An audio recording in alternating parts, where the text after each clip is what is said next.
Student, आप सबका स्वागत है फिर से एक नए वीडियो। तो इस वीडियो में हम बात करने वाले हैं 11वीं क्लास के बायोलॉजी के पेपर के बारे में।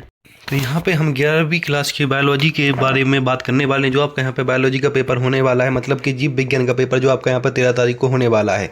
तो जो भी स्टूडेंट 11वीं क्लास का हो तो वो इस वीडियो को पूरा का पूरा जरूर देखे लास्ट तक। सारे के सारे क्वेश्चन मैं सॉल्व कराने वाला हूँ। सबके सब क्वेश्चनों के आंसर आपको इस वीडियो में मिलने वाले हैं। तो जो भी स्टूडेंट चैनल पर पहली बार चैनल को सब्सक्राइब कर ले, वीडियो को ज़्यादा से ज़्यादा शेयर करें जिससे और भी स्टूडेंट इस वीडियो को देख सकें। तो इस वीडियो के माध्यम से मैं आपको सारे के सारे प्रश्न कराने वाला हूँ जो आपके लिए बहुत इंपॉर्टेंट होने वाले हैं। तो बस वीडियो को आपको लास्ट तक देखते रहना। अगर चैनल पर पहली बार चैनल को आपको सब्सक्राइब कर लेना है और वीडियो को ज़्यादा से ज़्यादा शेयर करना है। तो हम यहाँ पे बात कर लेते हैं कि पेपर में क्या क्या आने वाला है, उसको सबकी बात कर लेते हैं। तो सबसे पहले आपको देखना है कि आपको यहाँ ऊपर सबसे पहले अपना रोल नंबर डालना है। ये आपका यहाँ पे 11वीं क्लास का बात है, परीक्षा पेपर 2024-25 का है जो आपका यहाँ पे बायोलॉजी का होने वाला है। आपके इसमें 20 क्वेश्चन आने वाले, 3 घंटे का समय पूरा होने वाला है और यहाँ पे पूरा का पूरा पेपर 70 नंबर का आपका होने वाला है। तो पूरे के पूरे अगर 70 नंबर चाहिए तो इस वीडियो को पूरा आप जरूर देखें, 1 से 2 बार देखें, जिससे आपको सारे के सारे प्रश्न याद हो जाएं और जो आपके पेपर के लिए बहुत इंपॉर्टेंट होते हैं। चलो हम इसमें कर लेते हैं। सबसे पहले पहले प्रश्न की बात की, पहला प्रश्न इसमें क्या पूछा गया उसकी हम यहाँ पे बात कर लेते हैं। तो आप यहाँ पे देख सकते हैं कि पहला प्रश्न आपसे क्या पूछा, हम उसकी बात कर लेते हैं। तो पहला प्रश्न आपसे यहाँ पे पूछा गया है कि सही विकल्प चुनकर लिखिए। जो आपके यहाँ पर 6 नंबर के होने वाले 6 प्रश्न आपसे पूछे जाने वाले। तो पहला प्रश्न पूछा गया कि द्विपद नामकरण पद्धति के प्रतिपादक कौन थे। द्विपद नामकरण पद्धति के प्रतिपादक कौन थे, तो वो आपको यहाँ पे बताना है। तो यहाँ पे आपका ऑप्शन आ जाएगा कैरोलस लीनियस, कैरोलस लीनियस आ जाएगा। दूसरा पूछा गया कि 5 जगत वर्गीकरण में एक कोशीय यूकेरियोटिक जीवों को किस समूह में रखा गया है। तो इसका आपका ऑप्शन आ जाएगा प्रोटेस्टा ग्रुप में रखा। किस ग्रुप में? प्रोटेस्टा ग्रुप में रखा गया है। प्रश्न नंबर तीसरा पूछा गया है कि तालाब का रेशम किस पौधे का सामान्य है। तालाब का रेशम किस पौधे का सामान्य नाम है, तो वो आपका यहाँ पे आ जाएगा स्पाइरोगायरा। स्पाइरोगायरा आपका यहाँ पे नाम, तीसरे का ऑप्शन भी लगा देना है। इसके बाद नेक्स्ट प्रश्न की बात कर लेते हैं। प्रश्न नंबर 4। प्रश्न नंबर 4 में पूछा गया कि निम्नलिखित में से किस संघ में पॉलिप तथा मेडुला अवस्थाएं पाई जाती हैं। तो किस संघ में पाई जाती हैं, तो यहाँ पे आपका ऑप्शन हो जाएगा चौथे का, वो आपका आ जाएगा सिलेंट्रेटा। सिलेंट्रेटा अवस्था में ये अवस्थाएं पाई जाती हैं। तो इस तरह से आपको इसका भी ऑप्शन लगा देना है। अब हम बात करने वाले प्रश्न नंबर 5 जिसमें पूछा गया कोशिका सिद्धांत किनके द्वारा प्रस्तावित किया गया था। कोशिका का सिद्धांत है वो किसके द्वारा प्रतिपादित किया गया था, तो वो आपका यहाँ पे आ जाएगा सिलीडेन एवं स्वयं के द्वारा प्रस्तुत किया गया था। इसके बाद प्रश्न नंबर आपसे पूछा गया है 6। प्रश्न नंबर 6 में पूछा गया कि वाटसन एवं क्रिक के अनुसार डीएनए के एक चक्र में कितने न्यूक्लियोटाइड्स पाए जाते हैं, तो यहाँ पे क्या आ जाएगा ऑप्शन 10। तो 10 पाए जाते हैं। इस तरह से आपके पूरे के पूरे जो बहु विकल्प प्रश्न थे वो पूरे के पूरे मैंने यहाँ पे आपको अच्छे से क्या बोलते हैं करा दिए। इनको सारे के सारे प्रश्नों को आपको अच्छे से याद कर लेना है जो आपके पेपर के लिए इंपॉर्टेंट होने वाले। अब हम बात कर लेते हैं नेक्स्ट प्रश्न। नेक्स्ट प्रश्न आपके यहाँ पे पूछा गया रिक्त स्थानों की पूर्ति कीजिए। जो आपके यहाँ पे 6 नंबर के प्रश्न पूरे के पूरे होने वाले हैं। तो यहाँ पर रिक्त स्थानों की पूर्ति करना है जो आपके टोटल 6 नंबर के यहाँ पे होने वाले हैं। इसमें जो सबसे पहला प्रश्न पूछा गया है कि वह स्थान जहां पर पौधे के नमूने एकत्र करके रखे जाते हैं उसे क्या कहा जाता है, तो उसको हम कहते हैं हेबेरियम। क्या कहेंगे? हेबेरियम लिख देना है, हेबेरियम कहते हैं। तो हेबेरियम आपको यहाँ पे लिख देना पहले में।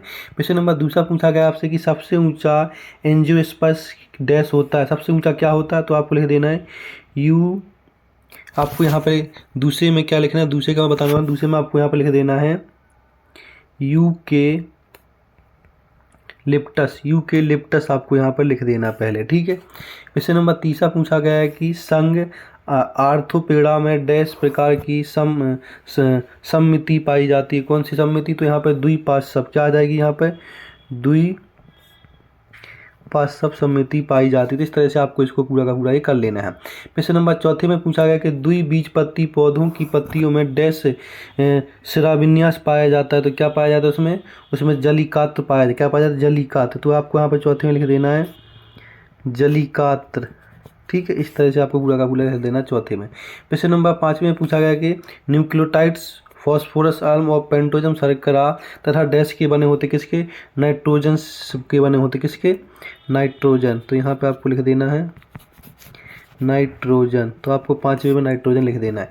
प्रश्न नंबर 6 में पूछा गया है कि समसूत्री कोशिका विभाजन में आनुवांशिक रूप डैश कोशिकाओं का निर्माण होता है। कौन सी कोशिकाओं का, तो यहाँ पे संतति कोशिकाओं का निर्माण होता है। तो प्रश्न नंबर 6 में इस तरह से आपके पूरे के पूरे यहाँ पे रिश्तेदार हो जाते हैं, इनको आपको अच्छे से याद कर लेना। अब हम बात कर लेते हैं प्रश्न नंबर 30 की। प्रश्न नंबर 30 में हमें सही जोड़ी मिलानी है, जो आपकी यहाँ पर टोटल 5 नंबर की होने वाली है।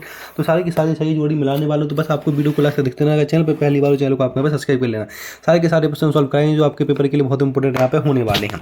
तो आप यहाँ पे देख सकते हैं कि पहली जोड़ी है जो आपकी ऑक्सीजन को आपको क्या किससे मिला देना है, ऑक्सीजन को आपको बी से मिला देना। इसमें कैम्बियन कोश का विभाजन होता है, तो इसको बी से मिला देना। दूसरी पूछी मैग्नीज आपकी हो जाएगी मैक्यूनी इंटेंस मतलब सी से मिला देने दूसरी। तीसरी पूछी गई कि वुमेन संपुट को आपको ए से मिला देना, यूरिनरी ब्लैडर से मिला देना है दूसरे को, ठीक, इस तरह से मिला देना है। इसके बाद क्वेश्चन नंबर 4 में पूछा गया माइक्रोप्लाज्मा आपको मुनेरा से माइक्रोप्लाज्मा मिला देना। ईस्ट आपको यहाँ पे किडवन से मिला देते। इस तरह से आपकी पूरी की पूरी मैचिंग हो जाती है, जो आपकी मैचिंग एकदम बहुत इंपॉर्टेंट है। तो इन सारी की सारी मैचिंग को आपको स्क्रीनशॉट लेके याद कर लेना। तो सारे के सारे क्वेश्चन का सॉल्व करेंगे, वो भी आंसर के साथ। इसके बाद नेक्स्ट क्वेश्चन की बात कर लेते हैं। नेक्स्ट क्वेश्चन आपके इसमें क्या पूछेगा उसकी बात करें। नेक्स्ट क्वेश्चन आपके यहाँ पे प्रश्न नंबर 4 पूछा गया, जिसमें पूछा गया कि सत्य असत्य बताइए, जो आपके यहाँ पर टोटल 6 नंबर के होने वाले। तो हमें सत्य असत्य बताने कौन सा प्रश्न सत्य कौन सा, सारे के सारे प्रश्नों की बात हम यहाँ पे करने वाले। तो यहाँ पे आपसे पूछा गया पहला प्रश्न की ग्लाइकोलाइसिस की क्रिया कोशिका द्रव में संपन्न होती है, सत्य या असत्य। आपका एकदम सत्य हो जाएगा, यहाँ पे सही हो जाएगा। तो यहाँ पे क्या लिख देना आपको, यहाँ पे आपको यहाँ पे सत्य लिख देना, ठीक है। पहले प्रश्न नंबर दूसरा पूछा गया, प्रश्न नंबर दूसरे को देखेंगे। तो प्रश्न नंबर दूसरे में पूछा गया कि बायोफाइट केवल नम छाया स्थानों पर पाए जाते हैं, नम छाया स्थानों पर पाए जाते हैं, सही या गलत। एकदम आपका यहाँ पे सत्य हो जाएगा, तो इसको सत्य कर लेना। प्रश्न नंबर तीसरा पूछा गया कि प्रकाश संश्लेषण की दर हरे प्रकाश में सबसे अधिक होती है, सही या गलत है। प्रश्न नंबर तीसरे का देख लेना, एकदम आपकी गलत हो जाएगी, असत्य हो जाएगा, ठीक है। प्रश्न नंबर 4 पूछा गया कि 80S राइबोसोम 60S और 40S इकाई में मिलकर बना होता है, ये एकदम सत्य हो जाएगा। प्रश्न नंबर 5 पूछा गया कि अमीनो अम्लों में COOS समूह नहीं पाया जाता, सत्य या असत्य है, ये आपका एकदम असत्य हो जाएगा। इसके बाद प्रश्न नंबर 6 पूछा गया कि कुछ स्थानीय स्तंत्रियों को छोड़कर सभी स्तंत्रियों में 14 कपाल तंत्रिकाएं होती हैं, ये एकदम सत्य हो जाए। तो यहाँ से सत्य आपको पूरे के पूरे अच्छे से कर लेने हैं। अब हम बात करते हैं नेक्स्ट क्वेश्चन की। नेक्स्ट क्वेश्चन आपका इसमें पूछा गया प्रश्न नंबर 5, जिसमें हमें एक वाक्य में उत्तर पूरे के पूरे बताने। टोटल 5 प्रश्न आपके यहाँ पे पूछे जाने वाले, तो एक वाक्य में पूरे के पूरे बता देने, सारे के सारे प्रश्नों के आंसर में यहाँ पे आपको बताने वाला।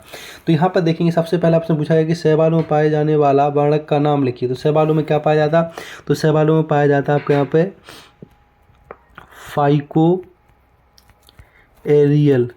एरियल लिख देना पहले में, ठीक है। प्रश्न नंबर दूसरा पूछा गया कि अस्थि को अस्थि से जोड़ने वाले ऊतक क्या कहलाते हैं, लिगामेंट। क्या आ जाएगा यहाँ पे,